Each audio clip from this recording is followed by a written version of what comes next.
Para contribuir desde la perspectiva científica, en 2014 nació el Centro de Recursos Hídricos para la Agricultura y la Minería CRIAM, en el marco del quinto concurso del Fondo de Financiamiento de Centros de Investigación en Áreas Prioritarias, FONDAP, de la actual Agencia Nacional de Investigación y Desarrollo, ANID. El Centro CRIAM se encuentra en su segunda etapa de desarrollo y es liderado por la Universidad de Concepción en sociedad con las universidades de la Frontera y del Desarrollo y en colaboración con otras universidades del país, con un total de 15 facultades aportando en forma activa. Este centro tiene 4 grandes objetivos. Desarrollar investigación científica de frontera con especial énfasis en la seguridad hídrica. Formar capital humano especializado en recursos hídricos. Crear redes efectivas a nivel nacional e internacional con instituciones públicas, privadas y académicas. Contribuir a una mejor gestión del agua mediante comunicación y difusión de evidencia científica que también aporte a políticas públicas relacionadas con la seguridad hídrica. Todo esto con miras a promover el uso sustentable de los recursos hídricos y asegurar su disponibilidad en el tiempo.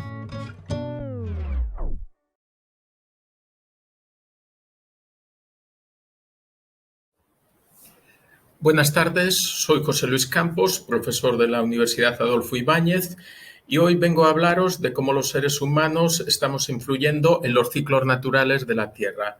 Para ello, comenzaré comentándoos cómo ha sido la relación del ser humano y la naturaleza a lo largo de la historia.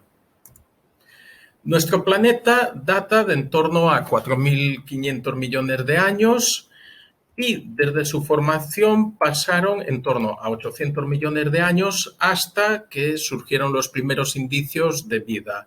Y solo hace 2 millones de años que aparecieron los primeros representantes del género Homo. Por lo tanto, vemos que nuestra especie es relativamente joven en comparación a la edad del planeta.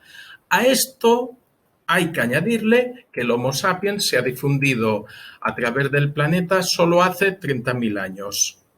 ¿Qué hemos hecho durante todo este tiempo? Pues en la mayor parte de él nos hemos dedicado a ser recolectores y cazadores.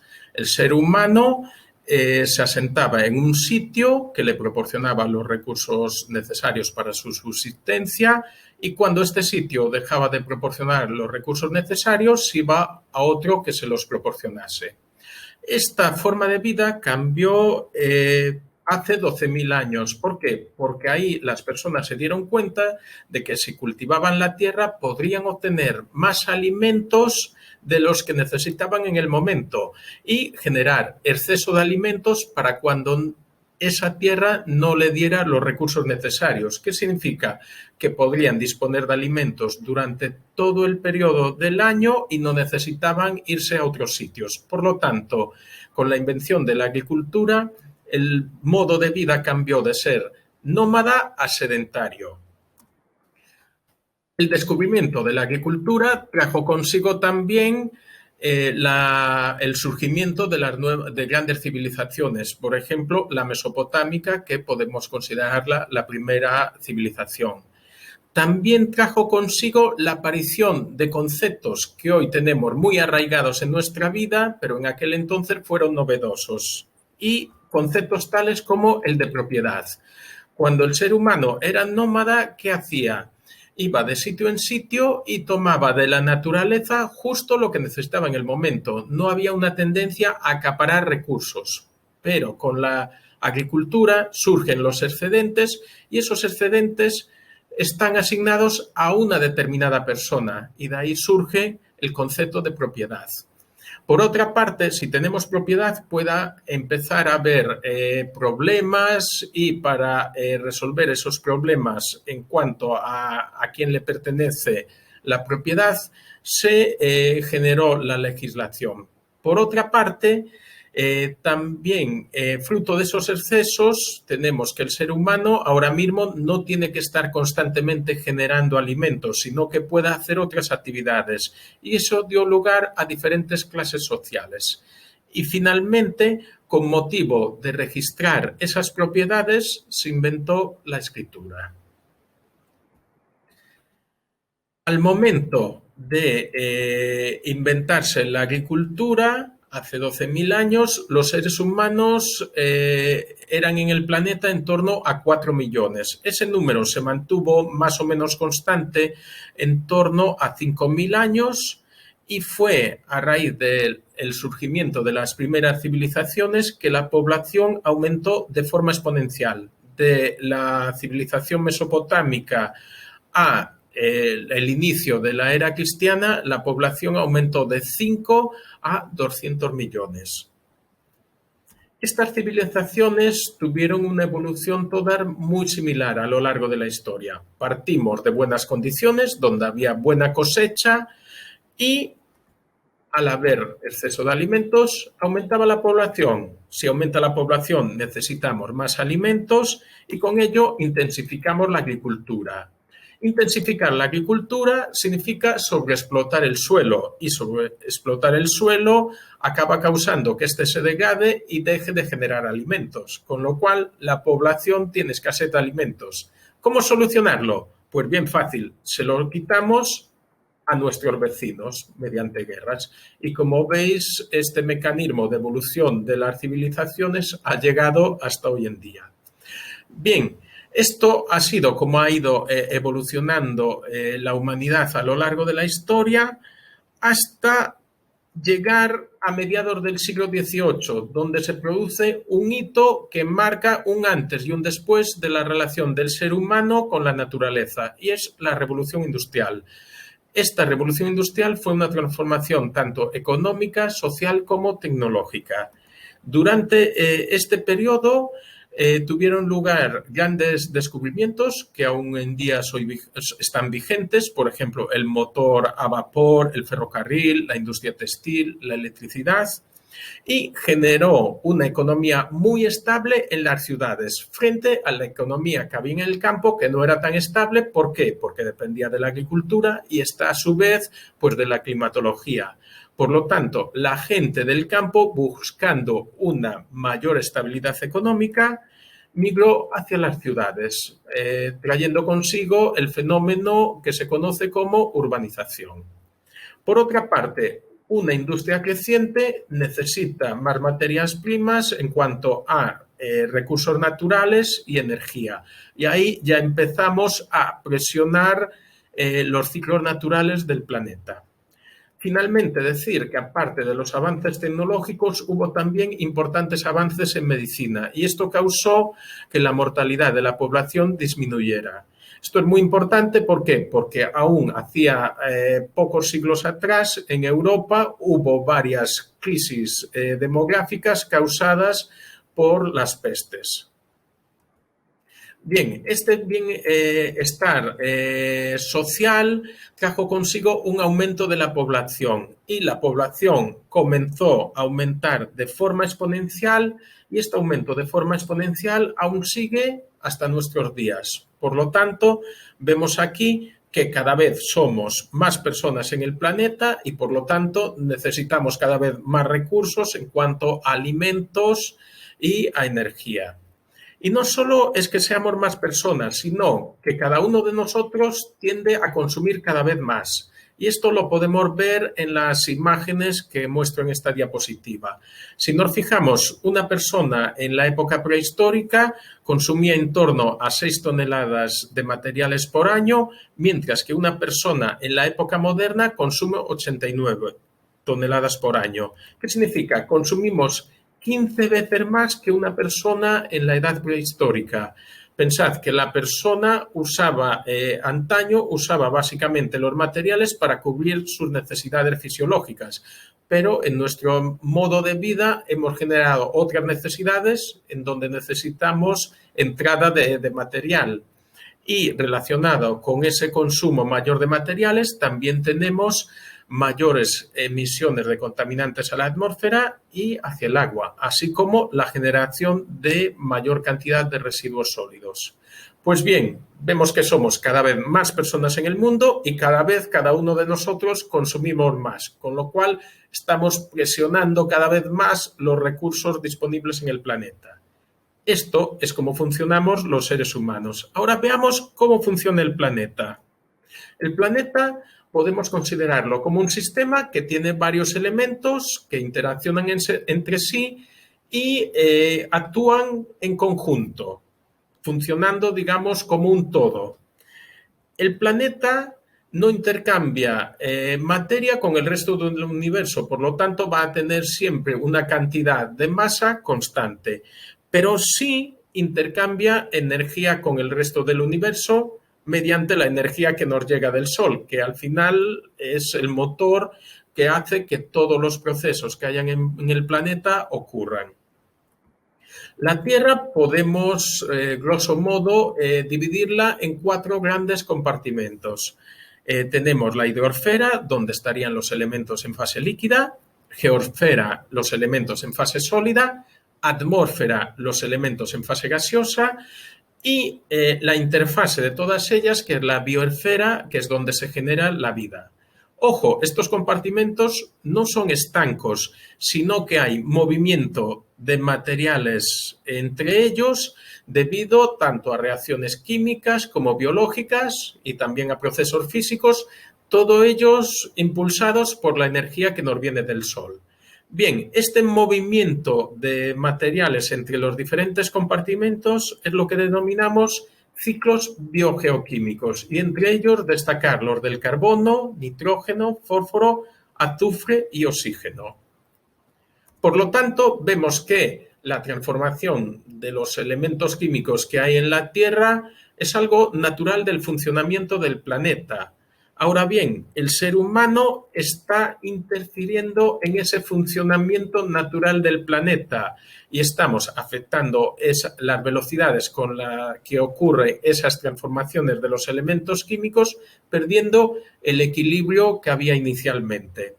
¿Y por qué tenemos necesidad de afectar esos ciclos de los elementos? Básicamente para cubrir nuestras necesidades de energía, alimento y bienes de consumo. Y eso lo hacemos mediante la quema de combustibles fósiles, la agricultura, la ganadería y la minería. Esta interacción del ser humano sobre los ciclos naturales del planeta trae consigo 2 efectos nocivos. El primero es la contaminación. ¿Por qué se produce la contaminación? Básicamente porque movemos elementos y hacemos que estén en mayor concentración de la que debiesen estar. Ponemos el caso de la quema de combustibles que hace que el CO2 esté en mayor concentración en la atmósfera de la que debiese estar, o bien un elemento lo movemos a un sitio que no debía estar y eso nos causa problemas de contaminación. Otro de los efectos nocivos de interaccionar con los ciclos naturales de los elementos es el agotamiento de los recursos.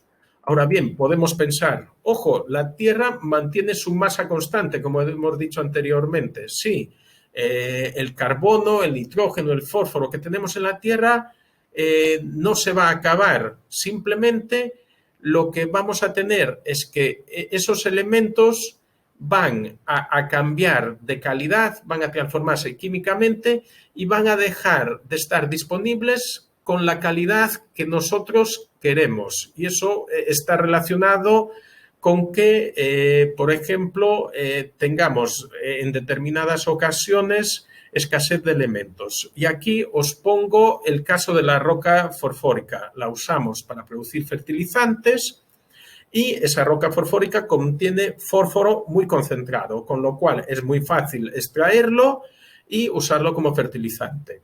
Al aplicarlo como fertilizante va a acabar como fósforo diluido y si queremos recuperar ese fósforo diluido, podemos hacerlo, pero es muy costoso. Por lo tanto, veis ahí que pasamos de un material concentrado a uno diluido y el material es el mismo, pero no en la calidad que lo necesitamos.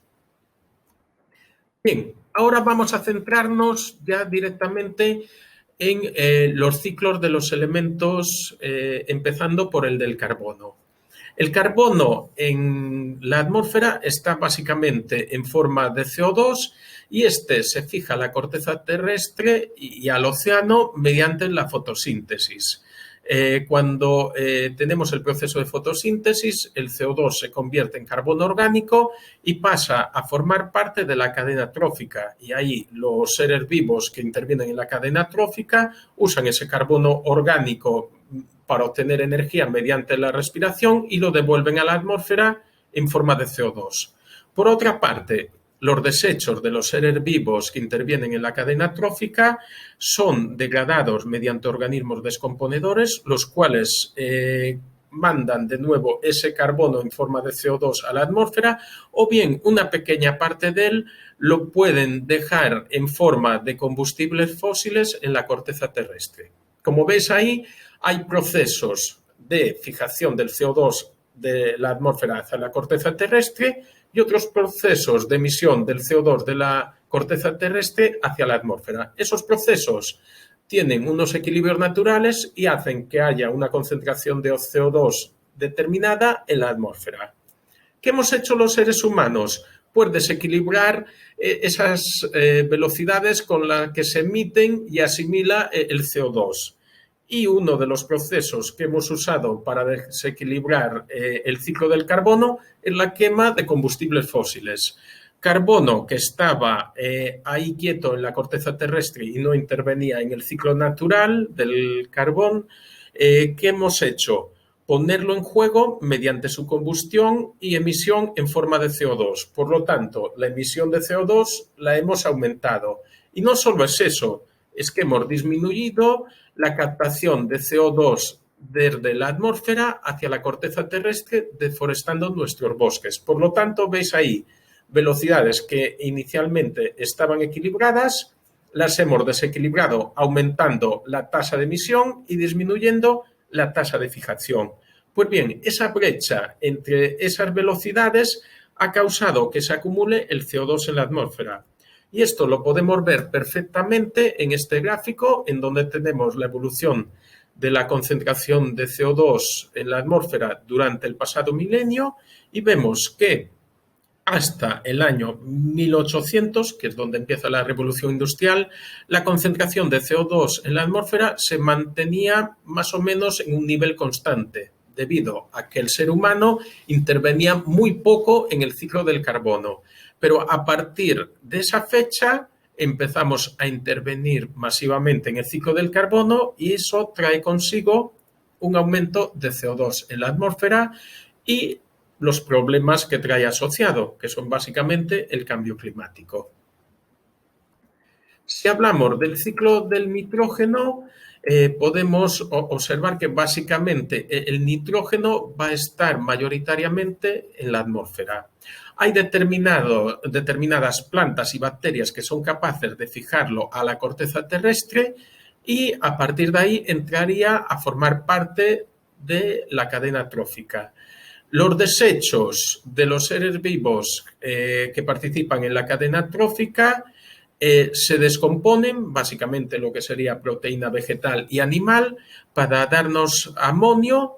Ese amonio, hay bacterias en el suelo denominadas nitrificantes que lo convierten en nitrato y otras que se denominan desnitrificantes y que pasan el nitrato a nitrógeno, el cual se devuelve a la atmósfera. Por lo tanto, veis que hay un proceso de fijación debido a plantas, un proceso de devolución de ese nitrógeno de la corteza a la atmósfera debido a bacterias.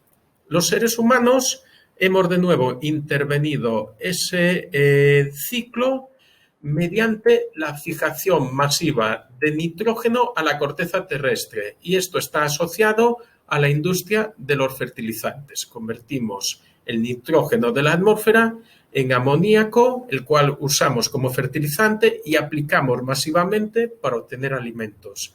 ¿Qué trae como consecuencia?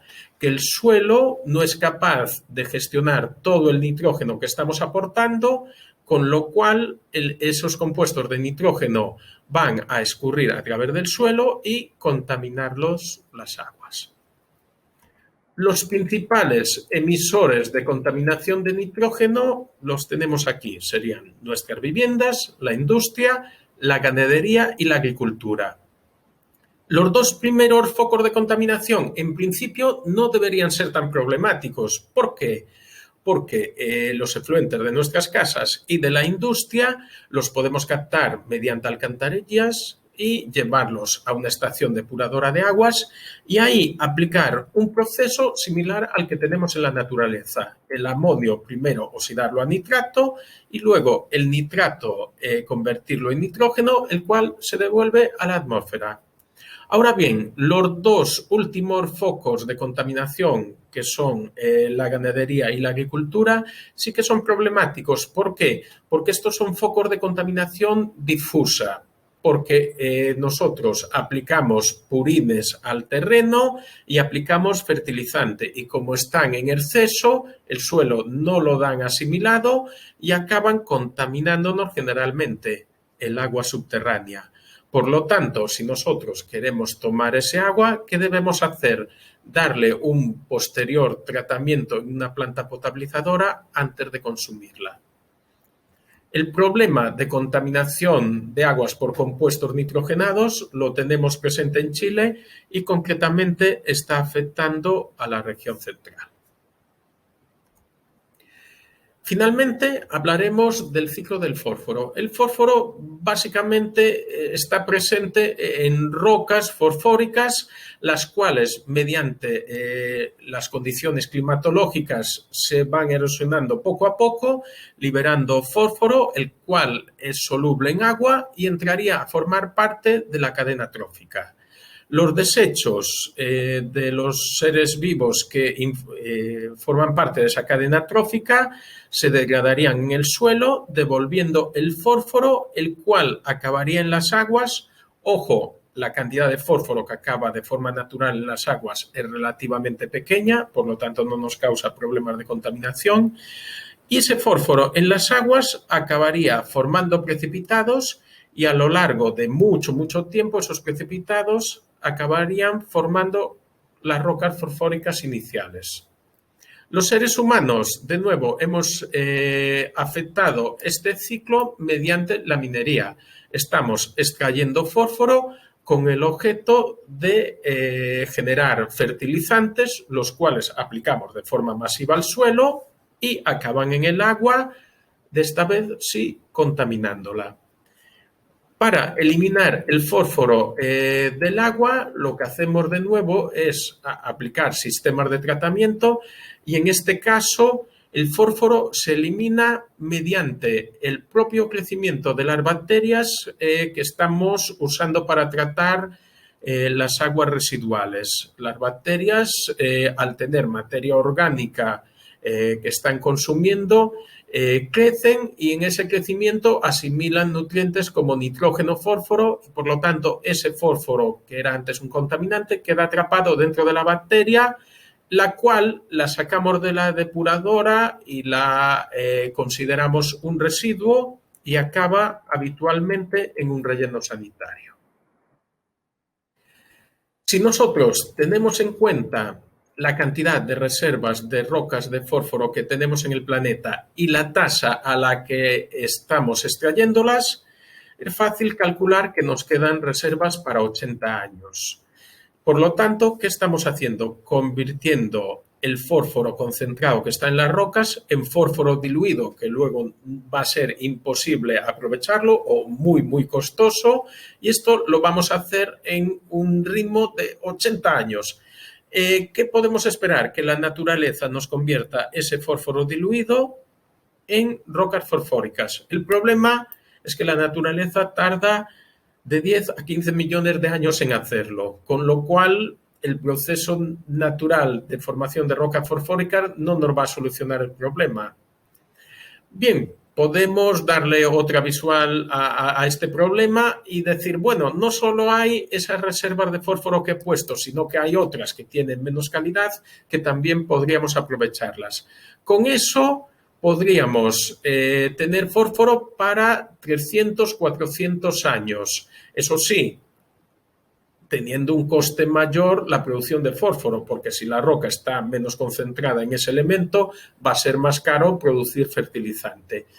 Ahora bien, pasar de tener fósforo de 80 a 300, 400 años no nos soluciona el problema, simplemente nos lo aplaza. Entonces, ¿qué podemos hacer? Pues antes de tomar una decisión, os voy a dar un dato. Debemos tener en cuenta que solo el 20% del fósforo que extraemos de las rocas acaba realmente en los alimentos que consumimos. Por lo tanto, habría ahí que hacer grandes esfuerzos en gestionar la parte antropogénica del ciclo del fósforo. ¿Y qué podemos hacer? Pues ajustar las dosis de fertilizante por una parte y por otra tratar de recuperar el fósforo que se encuentra en las aguas residuales con el fin de reutilizarlo. Pues bien, para finalizar esta charla quería dejar 3 conclusiones. La primera de ellas pienso que nos ha quedado bien clara, que es que la contaminación es simplemente una consecuencia de la interacción de nuestras actividades sobre los ciclos naturales del planeta. Esta interacción se ha intensificado a partir de la revolución industrial y cada día va a ir a más porque somos más población y consumimos cada vez más recursos. Y finalmente decir que los problemas de contaminación tienen una fácil explicación pero una difícil solución. La solución seguramente pasaría en que nosotros cambiáramos el modelo productivo y hacer un modelo que fuera más acorde a los ciclos naturales del planeta con el fin de interferir lo menos posible en ellos. Pues bien, espero os haya gustado la charla, agradecer vuestra presencia y a continuación quedo disponible para las preguntas que queráis hacerme. Para contribuir desde la perspectiva científica, en 2014 nació el Centro de Recursos Hídricos para la Agricultura y la Minería CRIAM, en el marco del 5º concurso del Fondo de Financiamiento de Centros de Investigación en Áreas Prioritarias, FONDAP, de la actual Agencia Nacional de Investigación y Desarrollo, ANID. El Centro CRIAM se encuentra en su segunda etapa de desarrollo y es liderado por la Universidad de Concepción en sociedad con las universidades de la Frontera y del Desarrollo y en colaboración con otras universidades del país, con un total de 15 facultades aportando en forma activa. Este centro tiene 4 grandes objetivos. Desarrollar investigación científica de frontera con especial énfasis en la seguridad hídrica. Formar capital humano especializado en recursos hídricos. Crear redes efectivas a nivel nacional e internacional con instituciones públicas, privadas y académicas. Contribuir a una mejor gestión del agua mediante comunicación y difusión de evidencia científica que también aporte a políticas públicas relacionadas con la seguridad hídrica. Todo esto con miras a promover el uso sustentable de los recursos hídricos y asegurar su disponibilidad en el tiempo.